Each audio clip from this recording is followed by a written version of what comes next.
And we're back to another episode of Let's Play Lost Odyssey. I'm your host, the RPG Guy. Let's move, shall we? No good push-pull, it isn't budging. There aren't any switches or anything to move the door either. Now what? You can't just bust through the door somehow then, wouldn't that work? Jensen, a rock solid door like this? How? So we just need a way. Deep, deep, deep. So we need to figure out how we can open this door.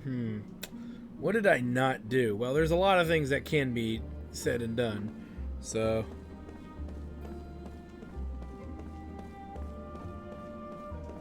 let's take a look.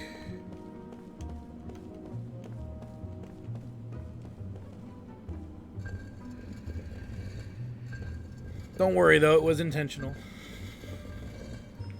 Alright, let go.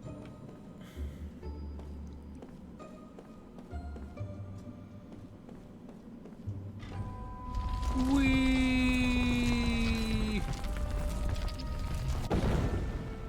And that's one way to do it.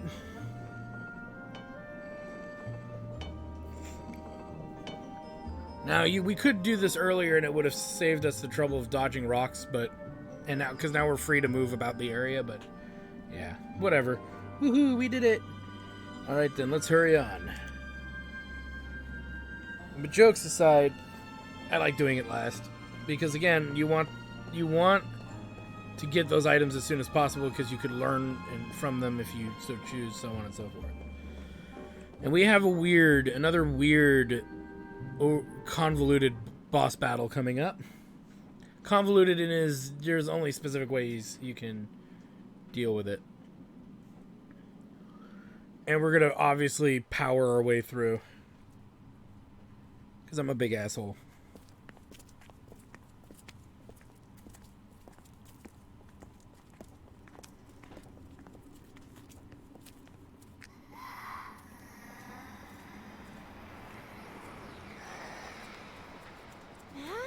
Jeez.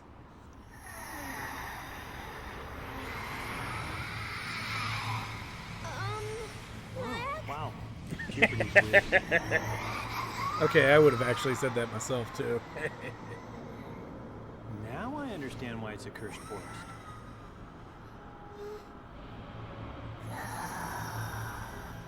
Mack!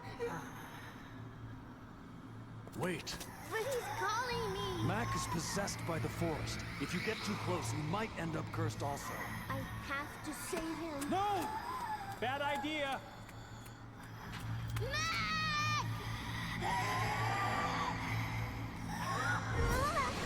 And we get our violating tentacle monsters. Great. Or violating tentacle ghosts. Bad idea! I just told you that! Let's just do this! Is anyone listening to me? No, Jensen, no one's listening to you.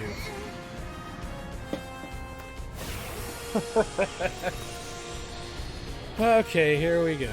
So, it's one of the it's like a capture boss battle. If you're familiar with Final Fantasy games, Dragon Quest games, and so on, capture battles mean, at least it's a term I'm coining, that a character in your party is actually captured.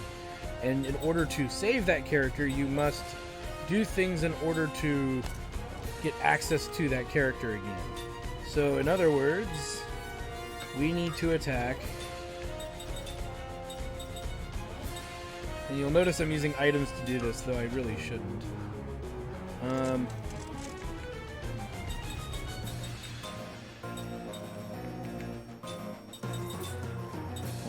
on. Let's go with that.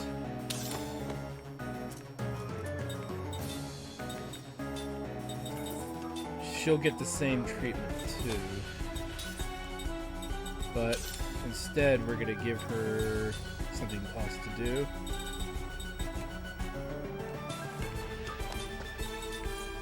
And force. Doesn't have a lot of HP, so... Okay!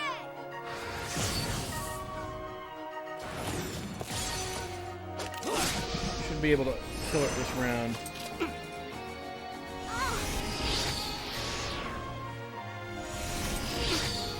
And yeah, this boss is a douchebag, by the way, because he likes to steal your MP.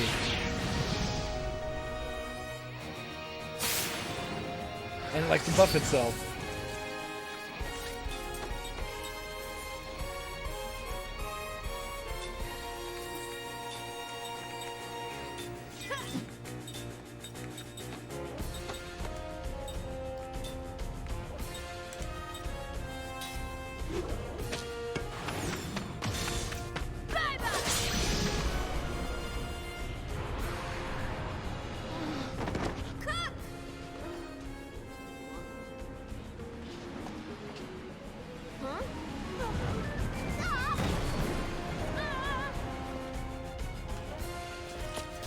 Talk about that ruining your flow, right?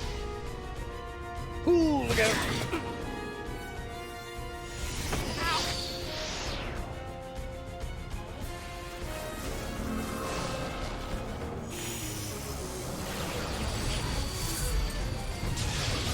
Luckily, we got some defense, road defense there.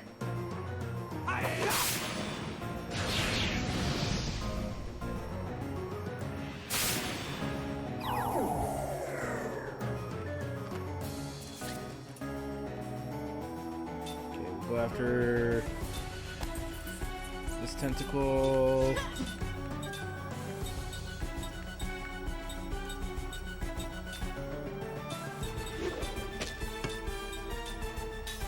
Just healing up in here.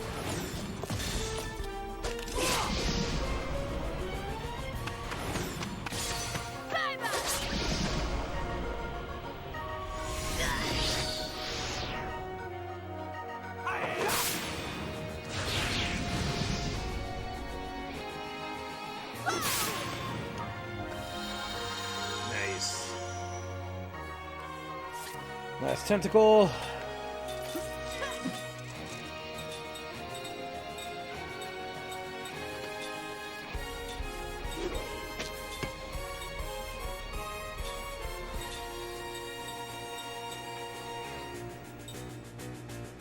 We'll do all barricade, right? Magic defense, yeah.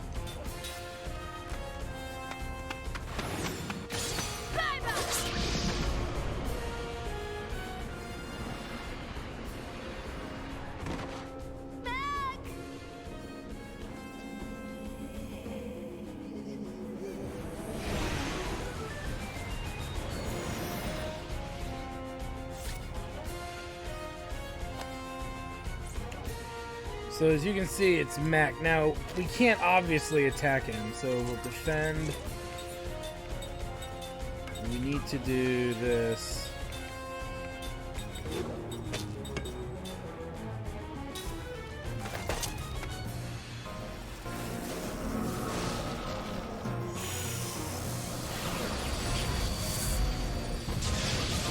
Don't worry, what we're going to do will make sense in a moment.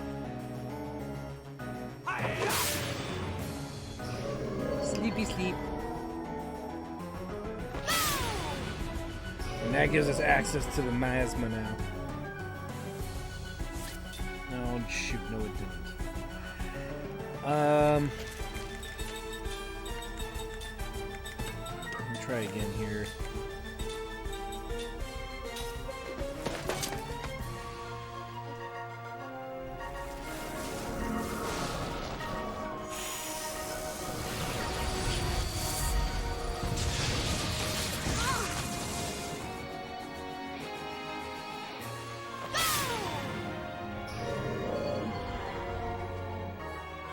There we go.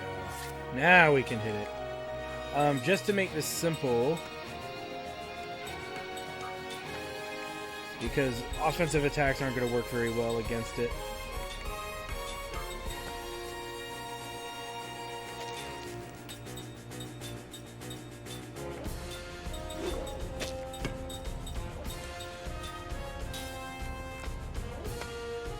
Okay.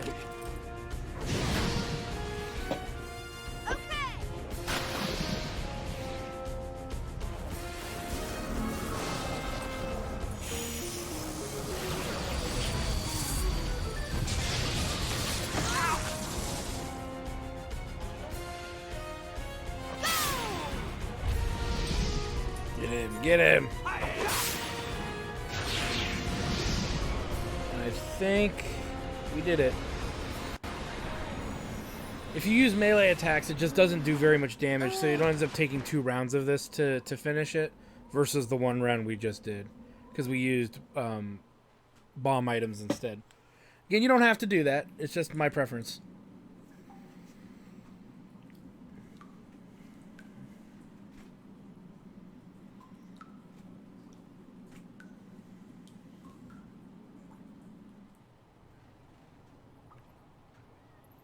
Mack! Mack! Cook! Yeah, hit him. Oh, you dummy! Sorry. Don't you know how sad it would have made Mom if you died? Yeah, I know. Why'd you go alone? How come you didn't tell me?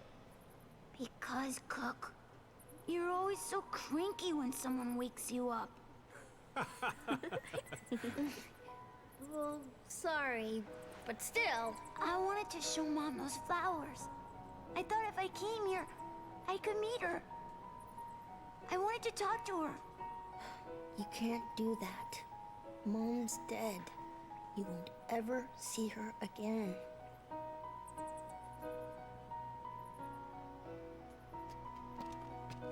Tell me, Kyle, when someone dies, what happens to their soul? Do you know? You lived a long time. Haven't you ever seen anything? No, I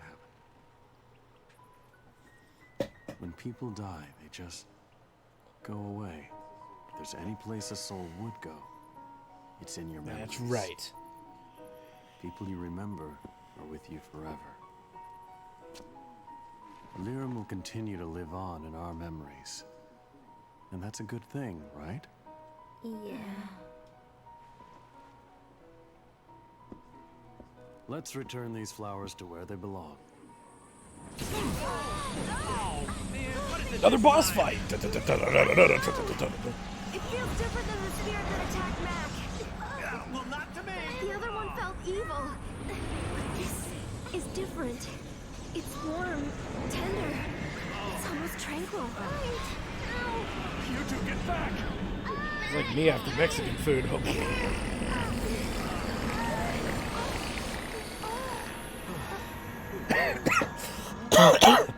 You're ruining this sentimental moment. Yes, I am. Deal with it.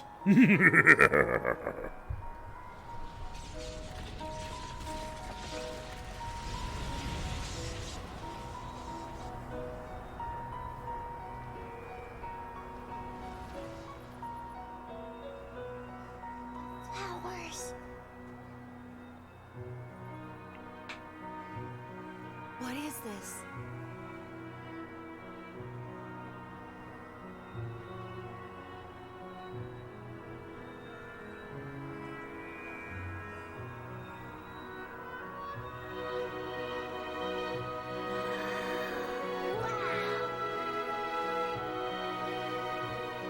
Oh, yeah.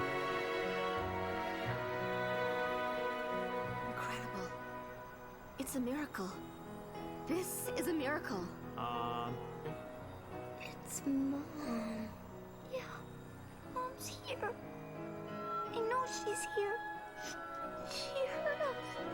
She felt us. Mom, look. We're doing fine, Mom. Mom, I'm gonna go find Grandma. I'm gonna grow strong like Kime. It's warm. The warmth of her soul. Lyrum's brought us a miracle, Kime. Miracle. Always keep you in our thoughts, Lyrum.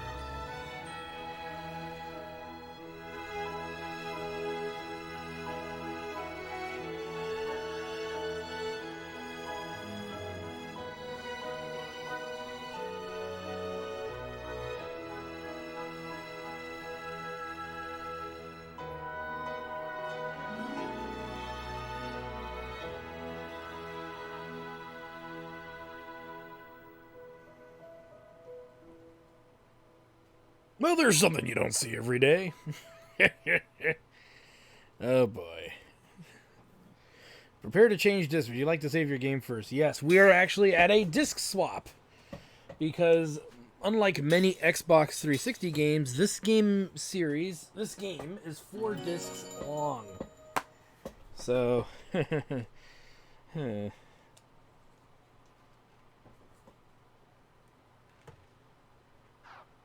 so we now need to insert disc 2 of 4.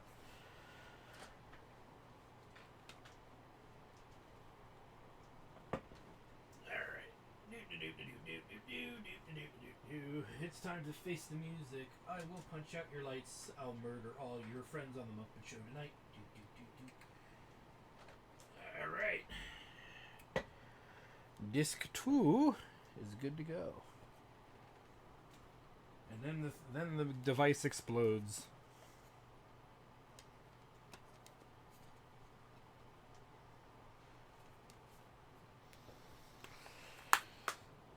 Alright, disc change is complete. Yes, I'm making you sit through that. It's all part of the experience.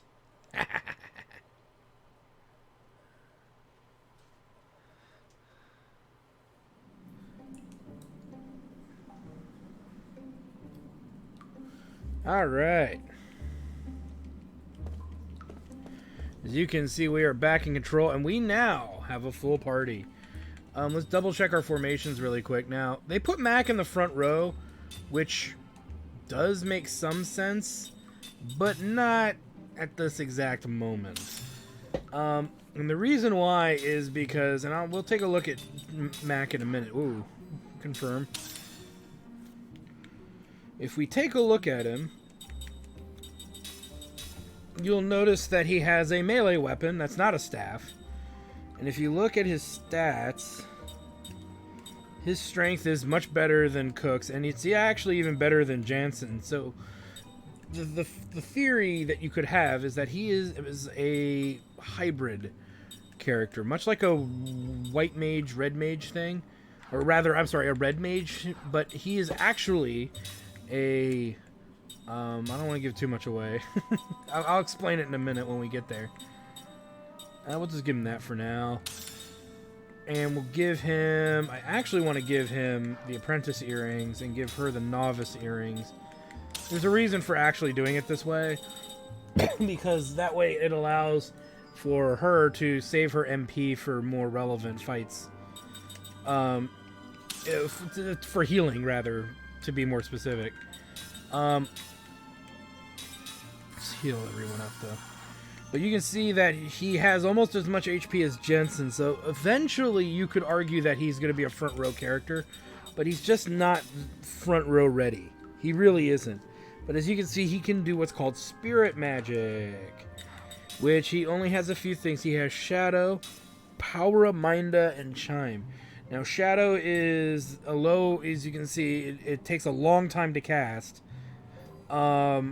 Which means it would happen at the end of a turn, so you don't really want to rely on this too often. Chime wakes up a party member from sleep. Minda and Poura is pretty much increasing physical attacks and increasing mental attacks. So he's I would say he's like a green mage, if you're familiar with that term. The green mage being a reference to characters who have access to boosting abilities and whatnot. The other thing is Matt gets cool stuff like combo and power hit and wall. These are things that we want to that when he's not doing anything on his turns, or we need to recover him having access to wall, slightly increases GC of the front row. Combo consecutively attacks one enemy twice in a row. Power hit inflicts a powerful and damaging attack on one enemy. So these are great skills for the immortal characters to maybe get their hands on. It's very situational, so don't take it too literal. But it is something that we want to get them working on as soon as possible, because we didn't get any SP from the boss fight. So,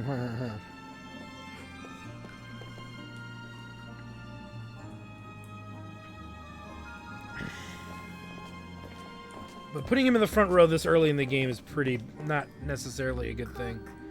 I feel kind of weird. Mack, are you getting all strange again? You'll be okay, Mack. Calm down. Your power won't do bad things anymore. What? You know about this? It's weird. This strange power is moving inside of me. That's the magic of the Eastern Tribe. Don't worry about it. Easier said than done. The Eastern Tribe coexists with the forest. They both respect and fear it. They revere and live so closely with the forest that they gain special powers from it. Isn't the Eastern Tribe the people who started the war 500 years ago? But why me? You were possessed by the Crimson Forest, which still holds the remnants of the Eastern Tribe's spirit. Because of that, the power of the Eastern Tribe now resides within you, Mack. Ooh, seems like a mixed blessing to me. That's not true. I'm sure it'll come in handy. You should be thankful, Mack.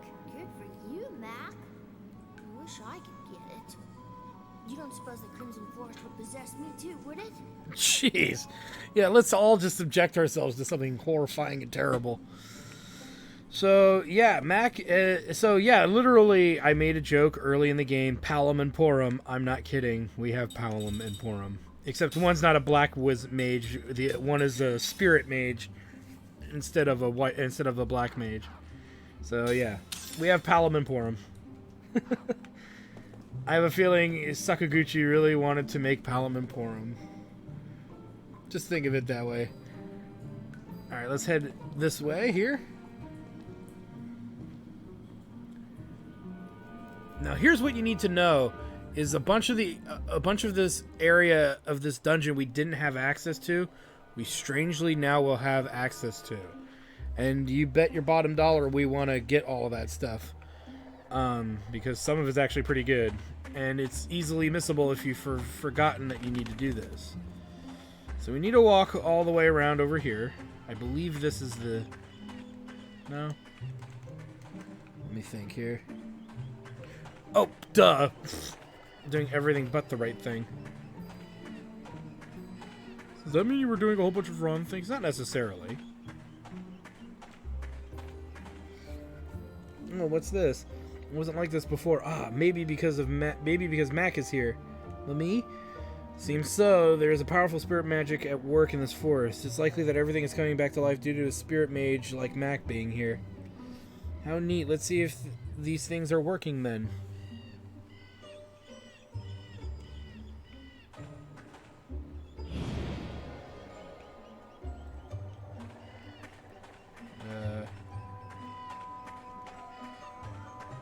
Yes, okay. So now you can see that the color has changed here.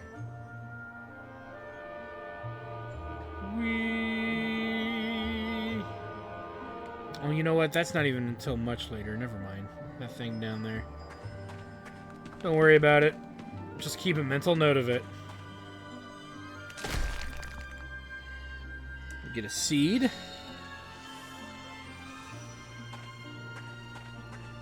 The battle. And now we're gonna get to have some fun playing around with Mack. Max abilities. Max abilities. Totally met max abilities. Alright, let's do this. Again, the urge to put him in the front row will be strong. I really don't recommend it. You know what? Let's what are they? Water. So earth is what's good against water. You know what? Screw it. We'll just leave it alone. Ground. Yeah, ground. And we now have someone else who's going to be casting ground as well.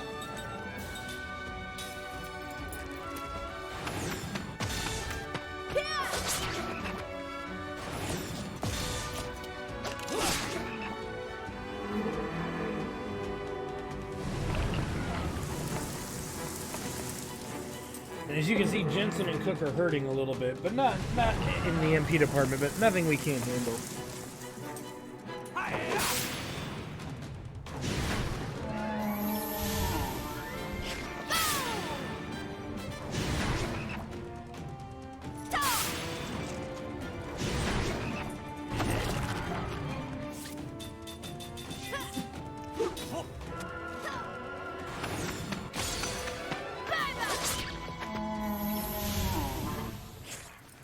And he's toast.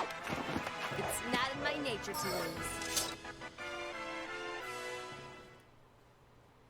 And so will we be if we don't keep on top of healing ourselves here. Alright.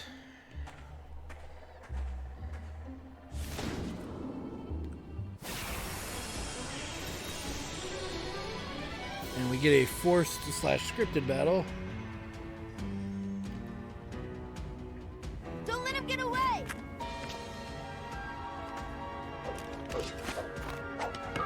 Oh boy, this one. Let's go with...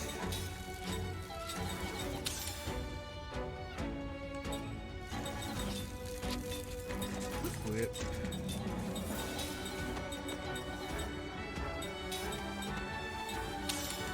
That.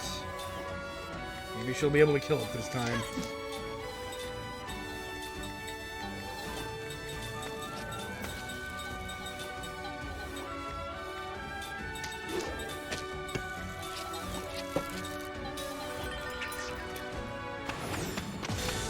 Nope.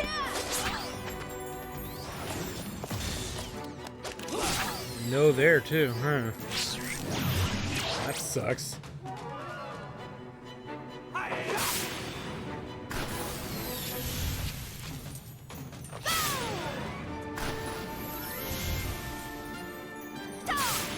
I'm actually gonna go right for the Soul Eater bug this time and see how we do.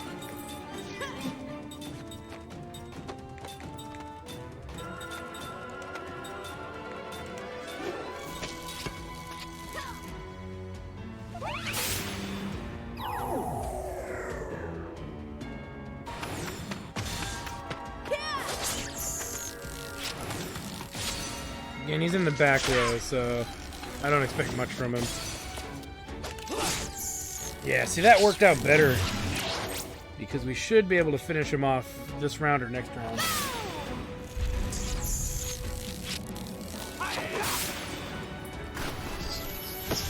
Yeah, see, that worked better. Oh, that was easy. Mack levels up. And Kaim and Seth learn that. Mack learns counter. Sweet.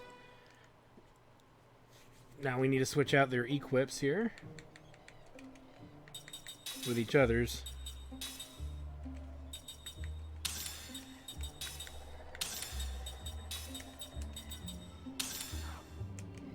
And we might hit up the save point just so we can get our cheap kind of free heal.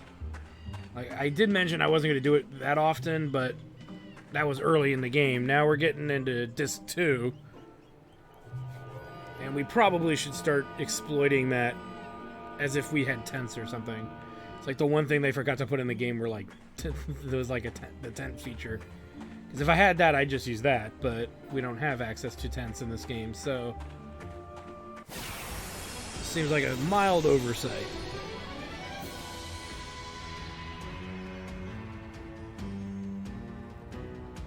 It's now or never! Do. These dudes.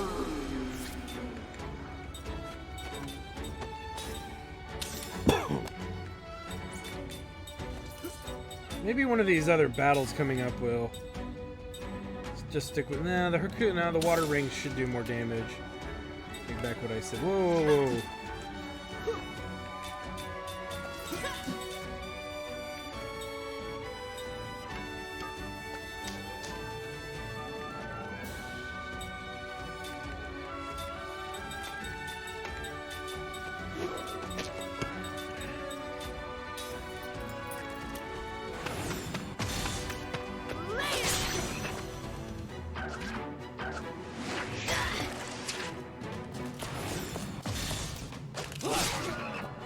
Oh no. Oh!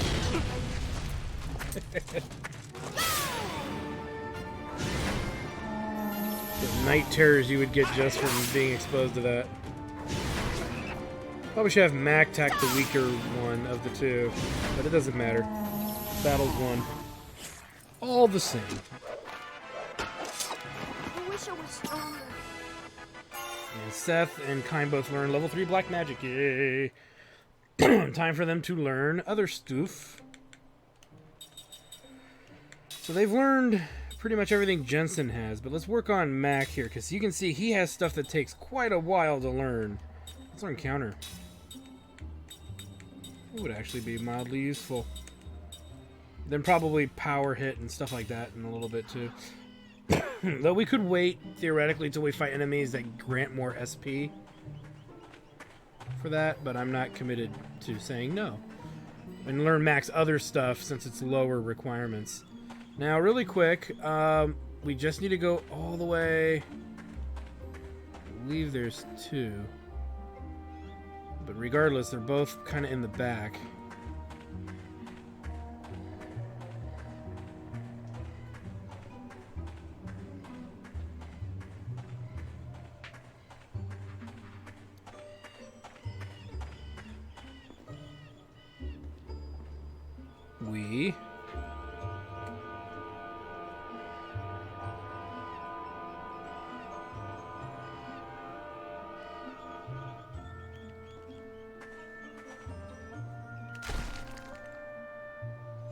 When we get refresh.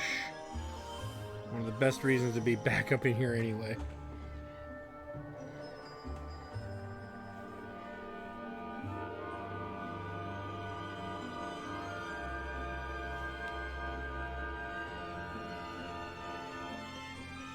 Alright, let's head back down this way.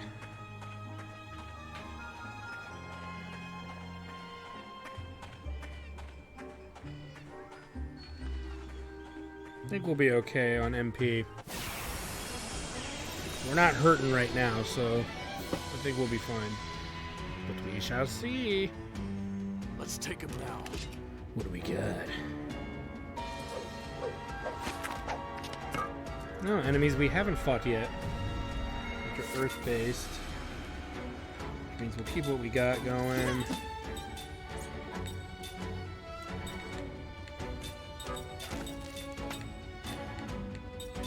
Try this.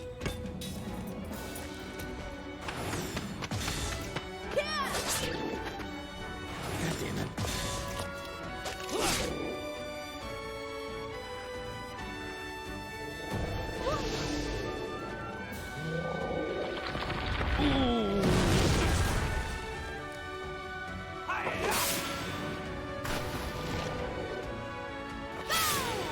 It's wind magic. God damn it. I screwed it up again.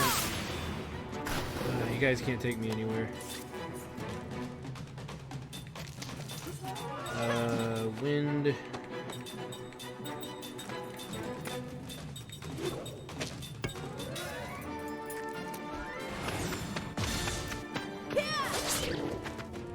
There's a perfect. I think I'm holding the trigger too long.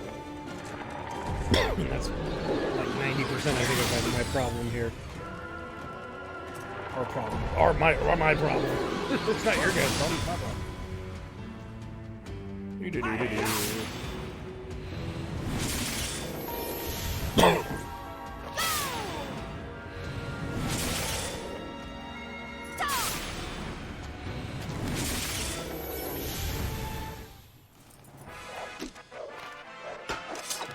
I wish I was stronger.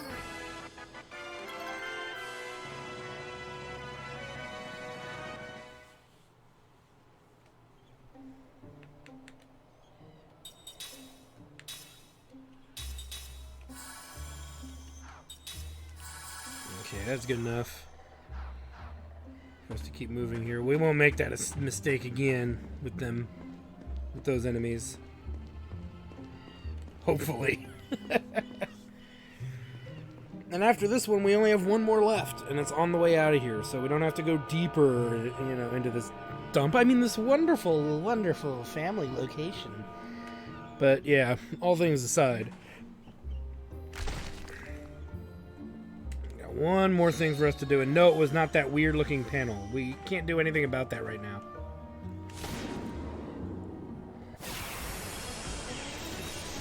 So there's no point in like freaking out over it at this exact moment.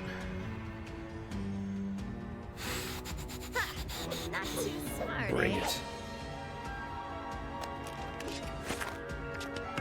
And this fight again. You know, let's go with the non-element.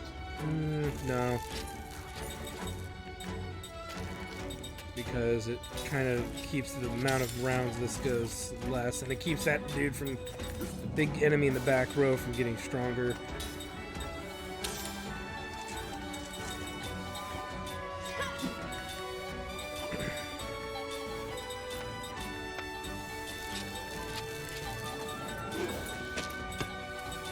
Here we go. A kill. Well, it really helps when you frickin' get perfects.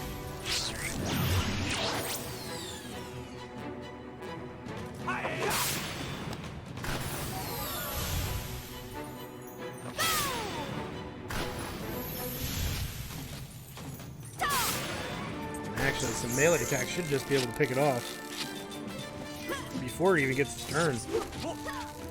Between Seth, Kime, and Mack.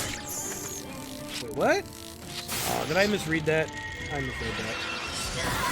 The turn order there at the bottom left. Oh well. It's fine. What a cinch. And Mack hits level 18. So you can see that there's like, the characters are really good at catching up. So either that's the way they structured the game, which I think is kind of nice, because it is nice having characters all around the same level for the majority of what you're doing. That way you don't have to sit there and play catch up. But it's going to be a bit of an issue later, because you can see just looking at this list, there's more room for more characters, and there are characters we don't have yet. I'm not going to lie, but yeah, and then characters get left out, and then you have to swap them in and out, and I think Kime cannot come out of the party. So, again, it's not something I'm ultimately worried about. I'm sure we'll be fine. It's just an observation I like to make. Alright. So, let's now walk all the way back the way we came. We should have enough MP to get out of here. We should have maybe hit 2 encounters on our way. At the most, one would think.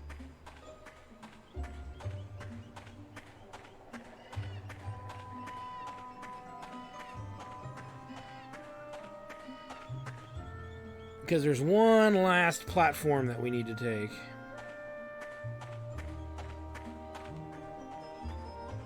And it's right over here. Probably should have gone for this one first. Or at least second. And you'll see why in a minute. If I'm not mistaken, it's a weapon and a ring. Forget the name of it, though. But it's definitely a better weapon for Kime. I believe it's for Kime. Demon Warrior's Blade and Demon Warrior Ring. Let's see if Seth can equip it, though. Oh, she can, actually. And it's a lot stronger. But we're going to keep all of our strength here. And you can see Beast Killer, Machine Killer, Magic Killer. It's a big killer, that's for sure. Again, if you want Seth to have more offense, that's fine. But I usually give it to Kime. That way all of the strength is set on one character. Be hitting really, really hard compared to having 2 characters that hit moderately hard, because that other character could be doing other things. Where in most JRPGs, you want to spread that damage out. In this one, it's good to associate people to very specific roles. Let's go ahead and make a save. And it's going to be harder to isolate those roles as the game goes on. I will explain later when it's relevant. Right now, it's not relevant. So, yeah, don't worry about it right now. Let's go ahead and head south.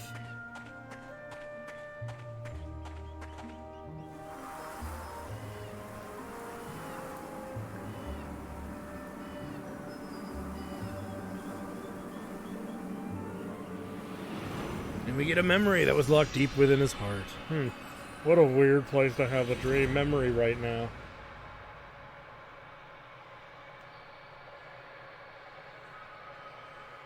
A dream has been revealed.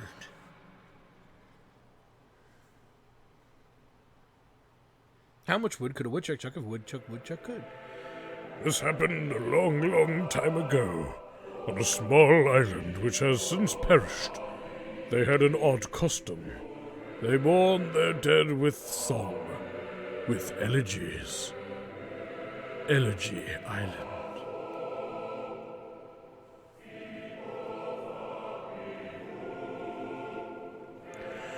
The songs would play without ceasing from the last moments before death, through the funeral to the burial. Elegies would be sung for many purposes, to ease the grief of the family, to recall the legacy of the deceased, to appease the soul of one who died under stressful circumstances, to celebrate one's persons having lived to a ripe old age, or to evoke anger at another's pointless death. There were no fixed melodies or lyrics.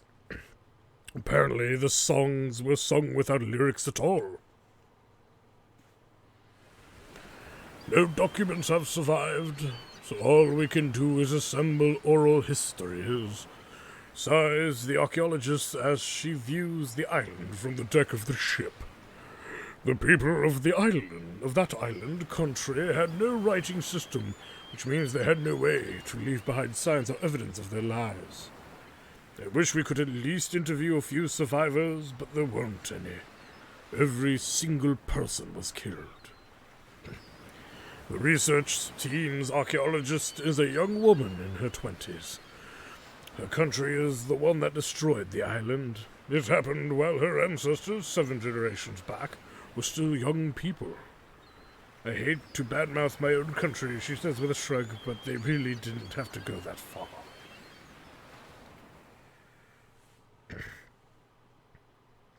That far is no exaggeration. Her country prided itself on its overwhelming military force. For it to gain mastery over that tiny island would have been as simple as twisting an infant's arm. But her country believed in oppressing its neighbors with force. The leaders were thinking more of those neighbors than of the island itself when it launched its all-out attack. The island was a mere object lesson. It was scorched from end to end. Every human being on the island, from newborn babies to elders on the verge of death, was killed without mercy. It's odd, though, says the young woman with a grim smile. There are hardly any records left from that time, even in our country. I suppose what they did was so terrible they didn't want their descendants to know about it. Her remark prompts some older scholars on board to clear their throats, at the sound of which she snaps her mouth shut. Sorry, she whispers. You're not much older than I am. You probably don't want to hear about all this old stuff anyway. I do, though. What interest can a sailor like you have in those boring academic matters? Clem only shakes his head in silence. Suddenly things became very busy on deck. The boat is approaching the island and has entered a stretch of intricate channels where the ship and its crew will be tested. The boatswain calls Kime. Oh, I'm sorry, the woman says. I shouldn't be monopolizing your time. You've got work to do. Even as she apologizes, the talkative young archaeologist asks Kime, Do you mind if I ask you one last question? Please, ask away, he replies, stopping in his tracks. She looks around to make sure no one is listening and whispers, I'm sure this is your first time taking a research team over. Uh-huh. And your first time going to the island. Well, yes. So you probably don't know about some of the bad stories they tell about this place. There's some scholars who go there all fall under a curse. Like they get sick while doing their research on the island. Or they become mentally unstable after they get home. I've heard that some even killed themselves. You mean a long time ago, right? Right, this is the first research trip in 50 years. Up to then, every time they sent out a team, 1 or 2 of the members would suffer the curse. This is why they put a stop to them all these years. So I'm a little scared myself. She sends a mock shudder through her body. I just thought I'd ask if you could teach me a magic spell for getting back safely.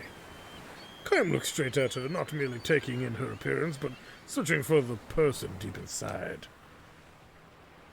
You'll be fine, he says. You think so?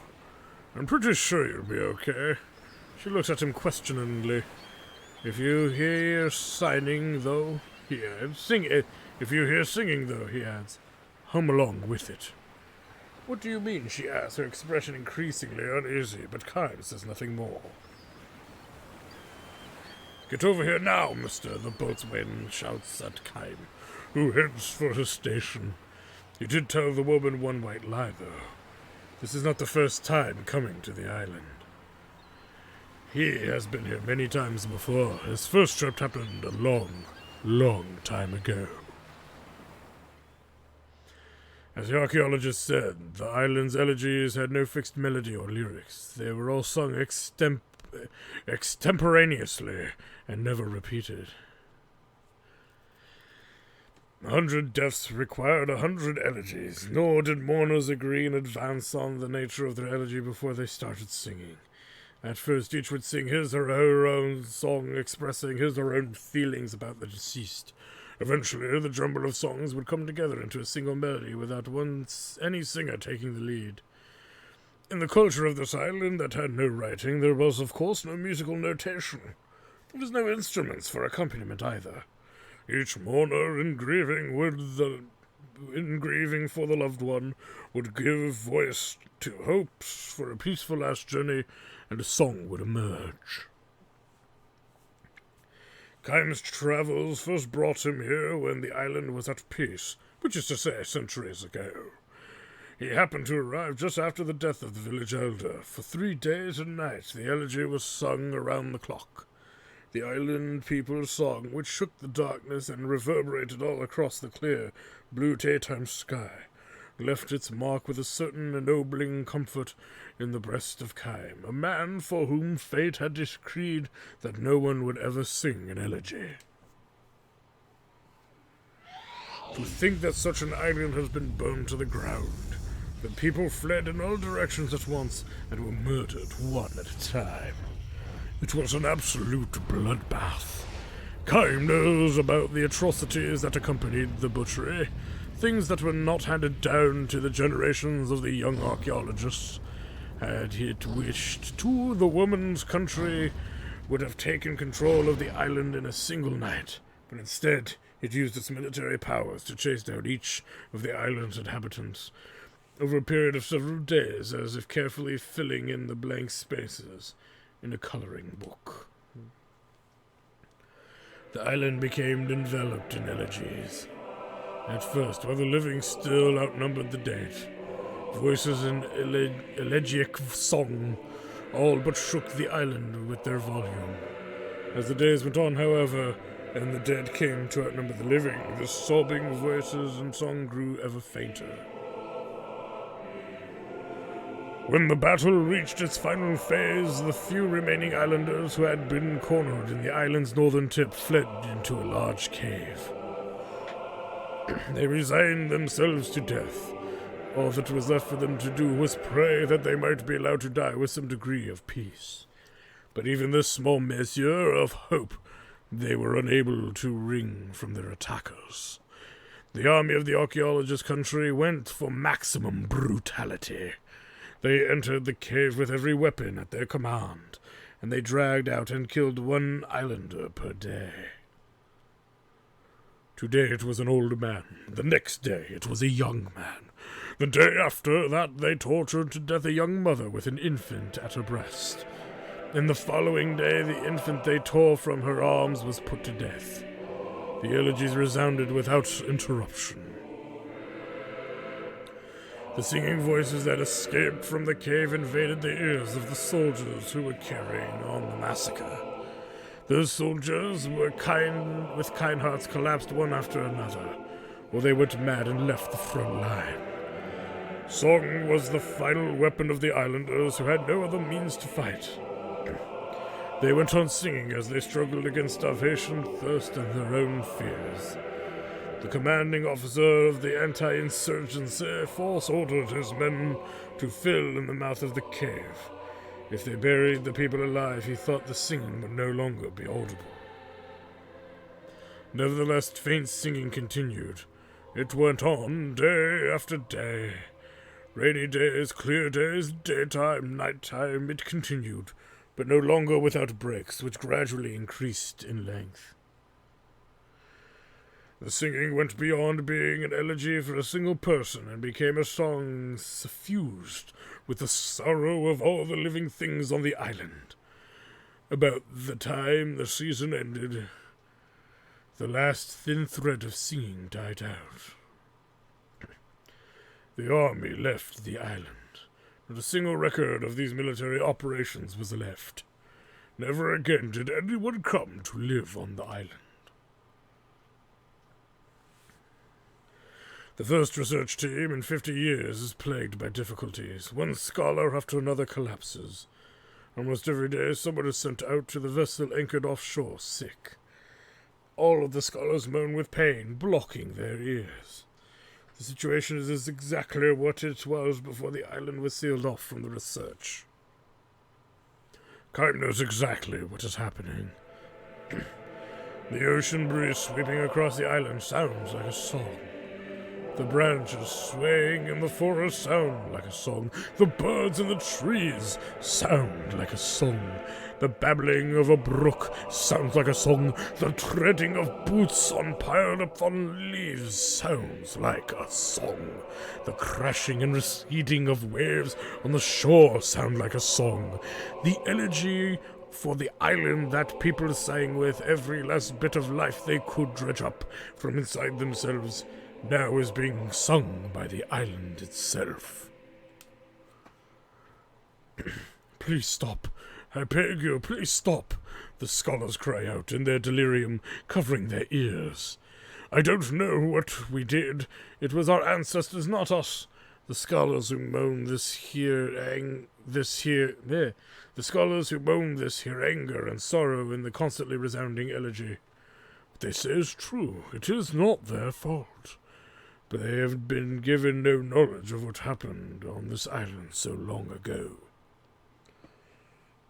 Sometimes not knowing can be a profound sin. They should prick up their ears and listen all the more. That is what Kaim has always done. The elegy being sung by the island is not merely hurling hatred and anger at them. The island is not trying to torture members of the younger generation like them who are without sin. Rather than blocking their ears, they should listen. If they do so, the message will reach them, for the island is telling them. You must know the truth. You must know what actually happened on this island so long ago.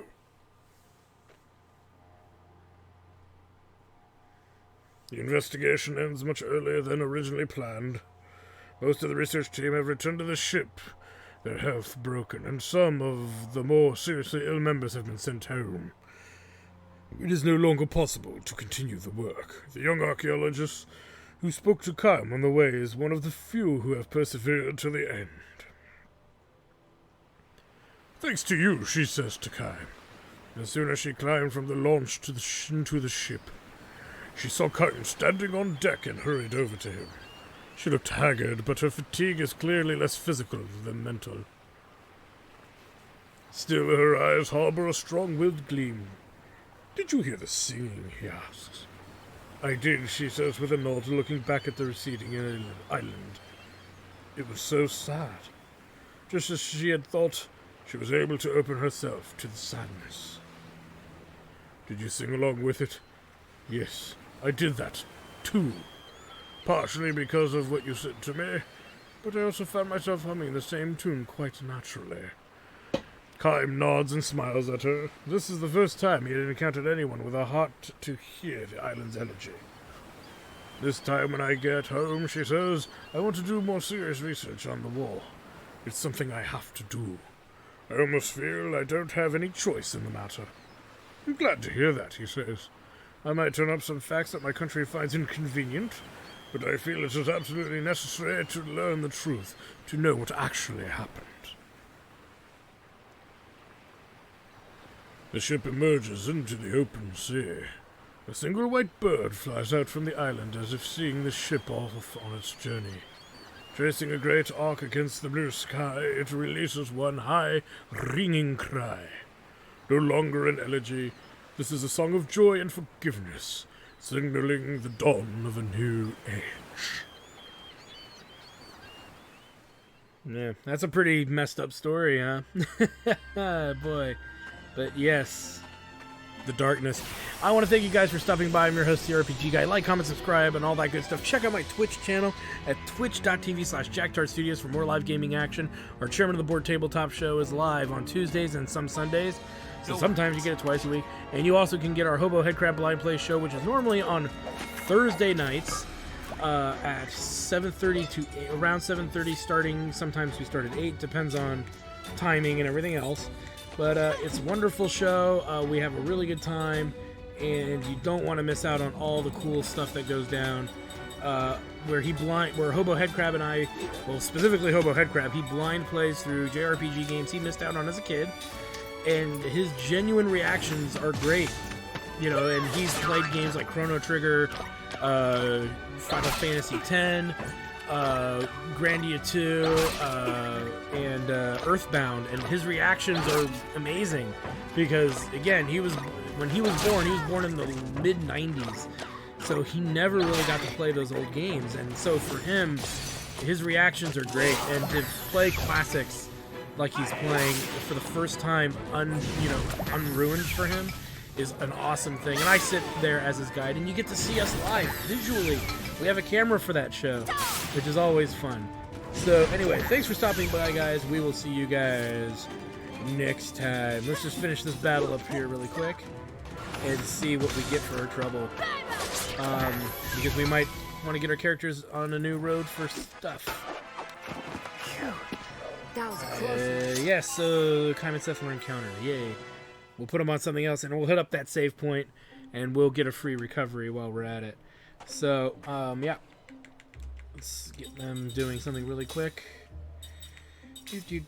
Mack. We don't need the spirit magic as much as I would like to really start working on those.